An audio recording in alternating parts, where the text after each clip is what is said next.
In the last episode, we explored a possibility that attention may be the most valuable resource on Earth. That civilizations rise and fall not merely through armies, or economics, or technology, but through what they consistently attend to, because attention shapes identity, and identity shapes destiny. But if attention is so valuable, another question emerges, a question that appears throughout human history. Why do human beings repeatedly leave the crowd? Why do they leave cities? Why do they leave comfort? Why do they walk into mountains, into wilderness, into sacred landscapes? Why do pilgrims return to the same places generation after generation? And why do so many traditions insist that certain places help people remember something they have forgotten? Perhaps sacred places are more than locations. Perhaps they are environments of transmission. Perhaps wisdom survives not only through stories and rituals, but through geography itself. Welcome to episode 4. Human beings are unusual creatures because we exist on multiple levels simultaneously. We are physical beings, we are intellectual beings, and we are spiritual beings. The physical self requires nourishment, food, water, shelter, protection. The intellectual self requires something different: knowledge, philosophy, science, art, ideas. But what satisfies the spiritual self? This question has accompanied humanity across every continent and every age, because people discovered something remarkable. A person can possess wealth and still feel empty. A person can possess information and still feel lost. The body may be fed, the mind may be occupied, yet something deeper remains hungry. Perhaps because the spiritual dimension requires something neither food nor information can provide. Connection between worlds. Connection between the visible and invisible. Connection between meaning and experience. And throughout history, certain places became associated with that connection. Places where heaven and earth appeared closer together. Places where transmission became possible. A curious pattern appears across civilizations. Mountains, caves, rivers, forests, deserts. Again and again, sacred geography emerges. But why? One possible answer appears in a principle found throughout many wisdom traditions. As above, so below. As within, so without. Charles Fillmore described this relationship through what he called the science of being. The idea that visible realities mirror invisible realities, that the outer landscape reflects the inner landscape, that geography itself may reveal something about consciousness. If this principle contains any truth, then perhaps sacred mountains are not merely mountains. Perhaps they symbolize something occurring within the human being. Throughout Scripture, revelation repeatedly occurs on elevated places. Mount Sinai, Mount Zion, the Mount of Transfiguration. Again and again, the initiate ascends. The pattern is remarkably consistent. And perhaps this is because the mountain represents something more than geography. Within the biological altar framework explored on this channel, the mountain corresponds symbolically to the upper regions of consciousness.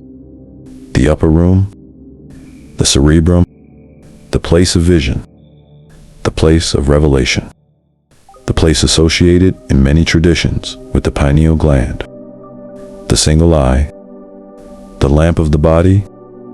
Seen through this lens, the ascent of the mountain becomes more than physical movement. The pilgrim climbs externally, but awareness climbs internally. Perception rises, attention rises, understanding rises. The journey through the landscape becomes a journey through the self, and the symbolism extends even further.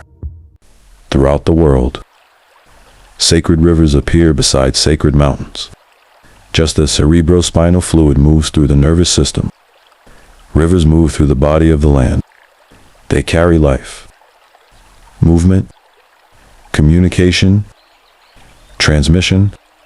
The landscape begins to resemble a living organism, not because ancient peoples worshipped terrain, but because they perceived correspondence. The outer world reflected the inner world. The visible reflected the invisible. And sacred places became locations where those two realities seemed to meet. Within the Shembe tradition, few places carry greater significance than Nhlangakazi. To some, it is simply a mountain. To others, it is a sacred destination. But through the lens we have been exploring, Nhlangakazi may represent something even deeper. A living symbol of ascent. A physical representation of the upper room. The place where ordinary awareness gives way to higher perception. For generations, pilgrims have walked the same path, made the same ascent, repeated the same journey. Why? Perhaps because pilgrimage itself is a technology of transmission. The effort changes the participant. The preparation changes the participant. The expectation changes the participant. The environment changes the participant. The mountain becomes a vessel, not because the mountain itself possesses magical power, but because the mountain creates conditions. Conditions in which attention becomes concentrated, conditions in which remembrance becomes possible. The mountain becomes a meeting place between memory and awareness, between history and revelation, between earth and heaven. And perhaps this explains why mountains repeatedly appear throughout sacred history. The mountain remembers because generation after generation continues investing attention into the same place. The signal remains alive.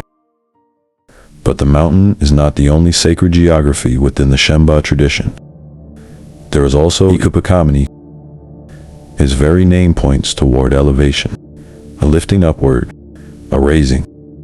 Within the biological altar framework, Ekuphakameni corresponds symbolically with the heart center. And this symbolism is fascinating, because the physical heart itself occupies an elevated position, resting above the diaphragm, suspended between lower and upper systems. A bridge, a mediator, a connector. And what are the qualities traditionally associated with the heart? Love, connection, compassion, renewal, belonging, community. Suddenly, Ekuphakameni begins to appear as something more than a location. It becomes an expression of a universal principle. The heart gathers. The heart connects. The heart unifies. And sacred communities perform a similar function. They bring people together. They synchronize attention. They renew continuity. Just as the heart circulates blood throughout the body, living communities circulate meaning throughout a people. Earlier in this channel, we explored a symbolic possibility. The possibility that Southern Africa functions as a source region, a generator, an anode within a larger civilizational body.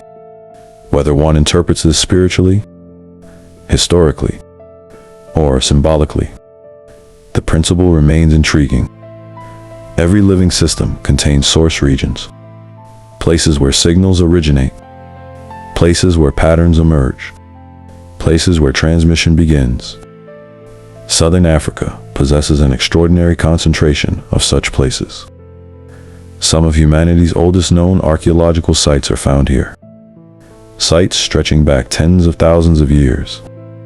Places that stand among the oldest witnesses of human continuity on Earth.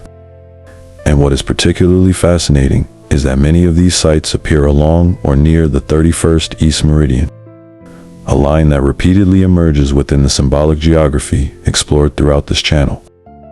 Whether coincidence, pattern, or something deeper, the recurrence is difficult to ignore. If Southern Africa functions as a generator, then sacred geography becomes more than heritage. It becomes infrastructure. The infrastructure of transmission, because generators must remain connected to source. They must remain coherent. The signal cannot travel outward if the source itself becomes overwhelmed by noise. Perhaps this is why sacred mountains, sacred rivers, pilgrimage routes, and sacred settlements continue appearing throughout the region. Not as relics, not as monuments, but as renewal systems, places where transmission begins again. Perhaps sacred places exist because human beings require more than survival, more than information, more than entertainment. Perhaps we require environments capable of reconnecting us to meaning. Places where attention becomes focused. Places where memory becomes accessible. Places where the visible and invisible appear closer together. The code survives because it finds vessels, families, stories, communities, pilgrimages, sacred geography, again and again, generation after generation. The vessel changes. The principle remains. And perhaps this is why mountains continue calling people upward, because they remind us that wisdom is not merely learned. It is remembered, but a mystery still remains. If sacred places can preserve transmission, could the body itself do the same? Can wisdom be stored in posture, movement, rhythm, habit, embodied practice? Can the body itself become a sacred vessel? Can the body itself become an altar? That is episode 5. Can wisdom be stored in the body? I am the biological altar. If this video resonated with you, please subscribe, like, and share with those ready to awaken.